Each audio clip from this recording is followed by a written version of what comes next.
పశ్చిమాసియాలో భీకర యుద్ధం వేళ కీలక పరిణామం చోటు చేసుకుంది. యుద్ధ సమయంలో రష్యా చమురును దిగుమతి చేసుకునేందుకు భారత్కు అమెరికా మినహాయింపు ఇచ్చింది.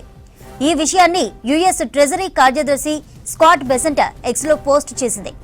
భారతీయ శుద్ధి కర్మాగారాలు రష్యా నుంచి చమురు కొనుగోలు చేయడానికి తాత్కాలికంగా 30 రోజులు మినహాయింపు ఇస్తున్నట్లు బెసెంట్ ఎక్స్ పోస్టులో తెలిపారు.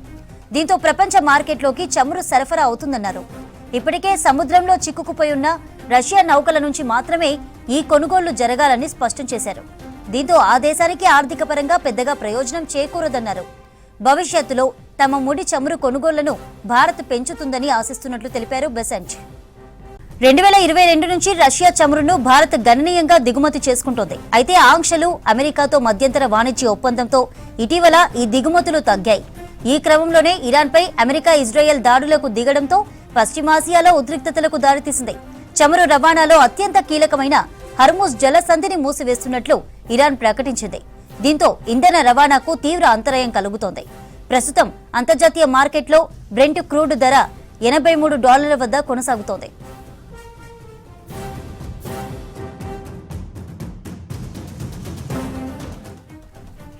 పశ్చిమాసియాలో భీకర యుద్ధం వేళ కీలక పరిణామం చోటు చేసుకుంది. యుద్ధ సమయంలో రష్యా చమురును దిగుమతి చేసుకునేందుకు భారత్కు అమెరికా మినహాయింపించింది. ఈ విషయాన్ని యుఎస్ ట్రెజరీ కార్యదర్శి స్కాట్ బెసెంట్ ఎక్స్లో పోస్ట్ చేసింది. భారతీయ శుద్ధి కర్మాగారాలు రష్యా నుంచి చమురు కొనుగోలు చేయడానికి తాత్కాలికంగా 30 రోజులు మినహాయింపిస్తున్నట్లు బెసెంట్ ఎక్స్ పోస్టులో తెలిపారు. దీంతో ప్రపంచ మార్కెట్లోకి చమురు సరఫరా అవుతుందన్నారు. ఇప్పటికే సముద్రంలో చిక్కుకుపోయి ఉన్న రష్యా నౌకల నుంచి మాత్రమే ఈ కొనుగోళ్లు జరగాలని స్పష్టం చేశారు. దీంతో ఆ దేశానికి ఆర్థిక పరంగా పెద్దగా ప్రయోజనం చేకూరదన్నారు. భవిష్యత్తులో తమ ముడి చమురు కొనుగోళ్లను భారత్ పెంచుతుందని ఆశిస్తున్నట్లు తెలిపారు బెసెంట్. 2022 నుంచి రష్యా చమురును భారత్ గణనీయంగా దిగుమతి చేసుకుంటోంది.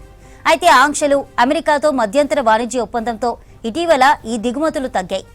ఈ క్రమంలోనే ఇరాన్పై అమెరికా, ఇజ్రాయెల్ దాడులకు దిగడంతో పశ్చిమాసియాలో ఉద్రిక్తతలకు దారితీసింది. చమురు రవాణాతో అత్యంత కీలకమైన హర్ముజ్ జలసంధిని మూసివేస్తున్నట్లు ఇరాన్ ప్రకటించింది. దీంతో ఇంధన రవాణాకు తీవ్ర అంతరాయం కలుగుతోంది. ప్రస్తుతం అంతర్జాతీయ మార్కెట్లో బ్రెంట్ క్రూడ్ ధర $83 వద్ద కొనసాగుతోంది.